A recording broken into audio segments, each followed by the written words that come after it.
Hello, and welcome to another edition of Good Deeds. It's brought to you by justserve.org. There are so many organizations in the Sacramento area that are making a difference in people's lives every single day, and you can help by donating your time.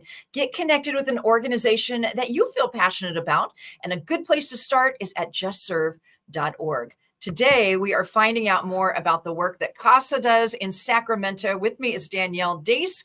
Thank you so much for joining us, and thank you for the work you're doing.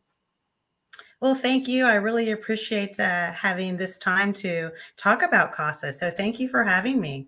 Yes, well, it's my pleasure. There are many people, I'm sure, that have heard of CASA, but are maybe unsure of what you do or the full scope of the work that you're doing. Could you give us an overview of that? Yeah, absolutely. So CASA stands for Court Appointed Special Advocates. So what we do is we go out in the community and we do outreach, and we recruit, train, and support community members to volunteer their time to advocate for and support and mentor youth that are in foster care.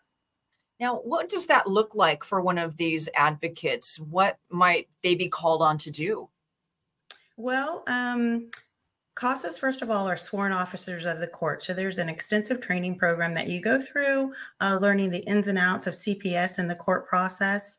And then you become a sworn officer of the court, and you get to know that youth, and then you can speak on their behalf when they go to court. Wow. But it sounds like while there is some work and some investment of time, it sounds like very rewarding work. This sounds like life-changing work.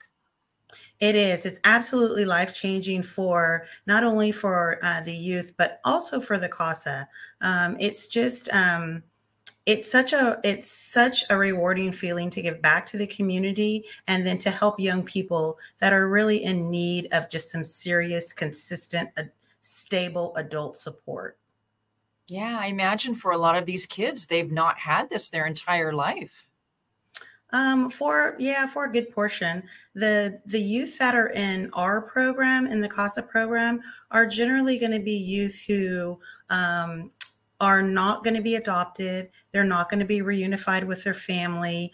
So they're in it for the long haul. They're most likely going to emancipate out of foster care. And those are the kids that need some extra support, because honestly, Sheryl, how many of us were ready to navigate the world on our own at 18 or at 21, right? Not very many. Not even close.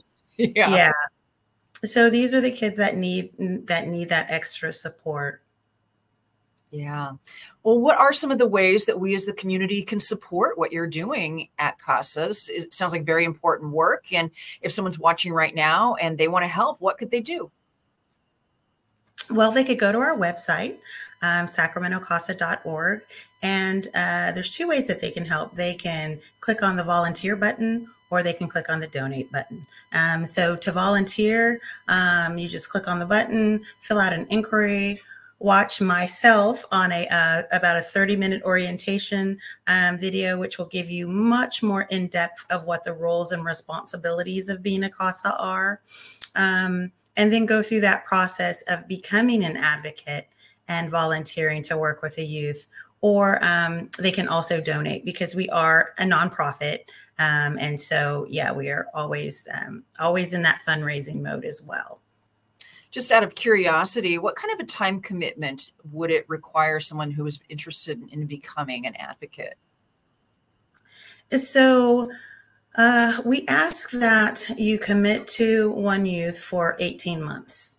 So we feel like whatever is going on in that youth's life, 18 months is a good amount of time to really get in there and give them some support and some resources, and help empower them to advocate for themselves as well, and make sure that they're on the right track. So we ask for 18 months. But what that looks like, it's about 10 to 15 hours a month. Yeah. So, yeah, so we want you to, make contact, see that youth every week. Yeah. See them every week, and just, how are they doing in school? What's going on with school? What's going on in their placement? If they have siblings, are they able to see their siblings? That's really important for family connection. So just things like that. Yeah. Well, hopefully we can encourage some folks to become advocates. And, you know, I just cannot stress how important this work is, not just in the lives of these kids that are in the system, but for our future community. You know, helping them in this way helps all of us in the big picture. It absolutely does.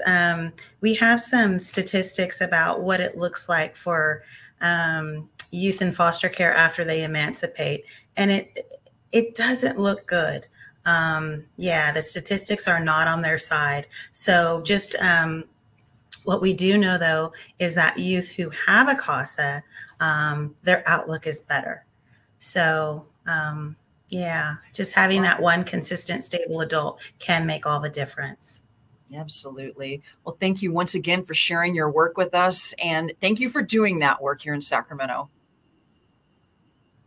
Well, thank you so much for having me. And thank you for giving me this opportunity to talk about the CASA program. We've been here in Sacramento County since 1991, I believe. So yeah, about 33 years now. So and still folks don't know who we are. So thank you for giving us this opportunity. My pleasure.